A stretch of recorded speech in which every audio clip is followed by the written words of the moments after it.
Okay, let me take you back to late 2021. That was when I first discovered Grand Seiko through their Four Seasons collection. 4 watches, all very different. I think 2 spring drives and 2 mechanical. 4 different dial colors representing each of the seasons. A friend of mine at the time lent me the Shonbon. I was so blown away by that dial. It was like a work of art. Layers of pink texture over each other. It inspired me so much, I ended up filming it in a bed of cherry blossoms. Soon after that, I bought the winter edition for myself. The dial wasn't quite as bright, but still had that overlapping kind of look, now with a contrasting heat blued second hand. Later that year, I went with the Genbei Valley SBGW 277 because again, the dial was just irresistible. But for some reason, I noticed that a couple years following this, I started to lose interest in the brand. I mean, lots of new watch releases, really pretty dials that looked great in front of a camera, but nothing that had staying power. They came and went through the collection.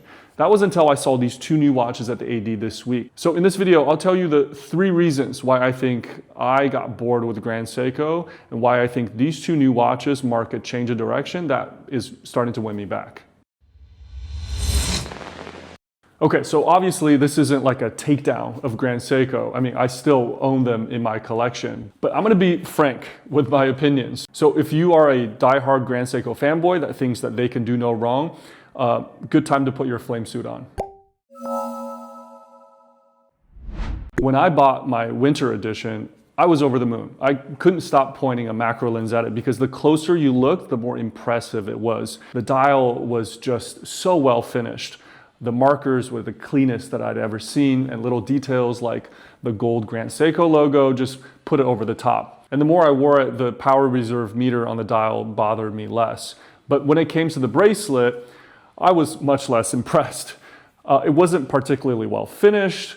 I had trouble getting a good fit due to the lack of micro adjustment. It also didn't help that it was a titanium watch. The bracelet felt extra light and a little bit cheap. And I came to the conclusion in that review that you should probably just take the bracelet off, put it in a drawer, fit a strap on it, and call it a day. So I put mine on this deluxe croc leather and never looked back. But come on, in reality, if you're paying like $5,000 for a luxury watch, that's kind of unacceptable. You should be getting a complete watch and not just a watch head. But you know, at the time, we made some exceptions for Grand Seiko because we all know how bad Seiko bracelets are. Well, it took a few years, but finally, with this new SLGB 003, they've done it. This is also a titanium watch, but the bracelet is finished to a much better standard with crisp edges and transitions from the polishing to the brush surfaces. There's very little play between the links, so it doesn't jangle much, and they built in a micro adjustment. Finally, it kind of works like the T-Fit clasp from Tudors. It has about 5 clicks of adjustability, if I remember correctly. So finally, we have a bracelet that can hold a candle to the amazing build quality of the watch themselves with the Zaratsu polishing and all. Another point of contention for me has been just Grand Seiko's naming convention. So if you look at the website, they've got 5 collections. First, there's the Masterpiece collection. Wait, I thought all Grand Seikos were masterpieces. Clicking inside, you realize, oh, this is just the cost more than my car collection. Okay, moving on, there's the Elegance collection and the Heritage collection. Now, how am I, as a layperson, supposed to know the difference? Even if you read the description, they use a bunch of marketing words like purity, essence, craftsmanship. So I don't really get that distinction, but okay. What about the Sports collection? This one's easier to understand, I think. It's just like big Grand Seikos with bezels. And then lastly, there is the Evolution 9 collection. What? What does that even mean? My point is, if I feel like I'm in a museum and I have to like read a plaque to understand the collection, it probably has lost me. And I'm not saying that Grand Seiko has to play the same game as Rolex, but if you say a Submariner or an Explorer or a Datejust, I kind of have a pretty good idea of what kind of watch silhouette I'm looking at. You know, maybe there's a variant with a green bezel or a gold case, but I kind of know what watch that is based on. And what follows this confusing naming convention is just the flood of special editions that we've gotten.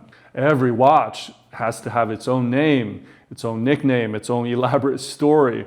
And with so many names, at some point, I think I just got naming fatigue. There's the Tokyo Lime, the Autumn Twilight, the Summer Berry, the Night Birch.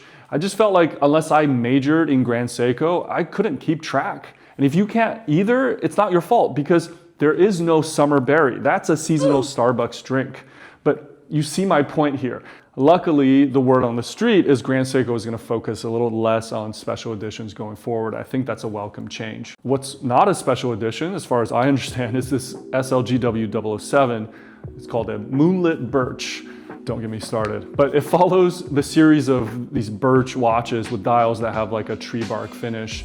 I like that. You know, call it a birch collection or even a tree collection. I can wrap my head around that. The dial, it's striking. Even more than the other birch models I've seen because it's just a little more subtle. It's got this navy blue dark color that kind of looks black in some lights. And over that great texture, it's got a layer of what looks like, you know, shimmering frost, like icy frost you would see on the tree.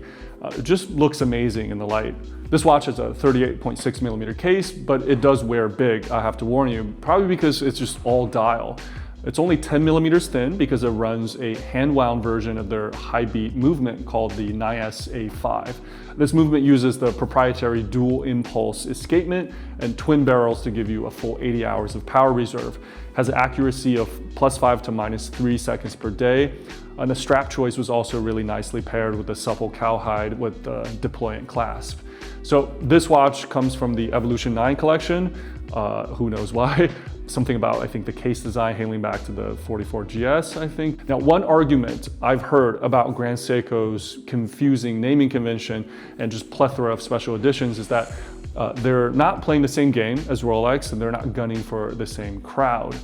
Considering that Grand Seiko makes, I think, like 1/10 to 1/20th the amount of watches that Rolex makes, the argument is that their marketing strategy is much more niche, much more targeted at the enthusiast. And maybe it's true that enthusiast likes a story with each watch. You know, like this one is the rippling water on the surface of the lake just before dawn, or that one is the wind-blown surface of the lake in the wintertime from a Shinto myth. I do think it's really cool that they're inspired by textures found in nature. I love the idea of Grand Seiko engineers, you know, wandering around the forest in their white coats, you know, beside the factory, dodging bears. But, you know, do enthusiasts actually love more special editions? Before I get to my last point, let's take a moment and talk about today's sponsor, which is IFL Watches. They're back again with a beautiful hand-painted dial in a great case format. Now, if you're into fine art and Van Gogh, you'll love this one. It depicts a starry night fitted inside the Bulova Super Seville case. The artists at IFL hand paint each dial, so no two dials are identical, and there's always a limited number available for that reason. The watch is gold plated with a very comfortable integrated bracelet, and I love little details like the white border and the minute track, as well as the fluted bezel. This runs their high frequency quartz movement, therefore offers a smooth sweeping seconds hand. If you're interested in this little piece of art for the wrist, check in the description for a link to reserve yours. And thank you IFL for, again, supporting our channel. I feel like when I first got into Grand Seiko, they were all around $5,000. And nowadays, it feels like everything I actually want from them is over 10K. And for a while, it felt like they were simply increasing the prices because they could. The demand was high. People were snapping up new releases. Some of them were selling them on the aftermarket. But I feel like to justify price increases like this, you've got to be making improvements and giving us something to show for it. Better specs, for example.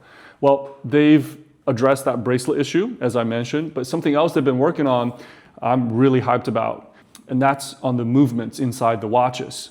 So the holy grail is obviously spring drive. This is like a marvel of modern engineering. Word is that Seiko worked on this in secret for like 2.5 decades before dropping it on our heads. And what they finally unveiled is a movement powered by you, uses mechanical parts, but then regulates itself with a quartz crystal to like a stupid accuracy. The best marriage of modern and old mechanical and quartz, but I've always wished that my winter watch was just a little bit smaller. It's got an expressive 40 millimeter case design and 47 lug to lug, and I can see that being kind of sporty, a little bit harder to wear on somebody with a smaller wrist. Well, the new UFA update, which stands for ultra fine accuracy, not only did they take the spring drive accuracy from 15 seconds per month to 20 seconds per year, crazy, they've also been able to reduce the size of this movement such that it now fits in a 37mm case. I think this will open up a lot of doors going forward with smaller, more dressy spring drive models. And these are the types of advancements I think people are willing to pay a premium for. So yes, I've had a love-hate relationship with Grand Seiko for the past couple years, but I continue to enjoy them. And I'm really excited to see all of these new developments in the direction that they're headed in. Now, if you're interested in these two watches that I reviewed in the video, reach out to one of my favorite ADs, the guys and gals at Timeworks, a store that only stocks watches and only staffed by watch nerds. I'll put their contacts in the description, give them a call. Last I checked, the watches were still available, and tell them Max sent you. Okay, take care. I'll see you in the next one.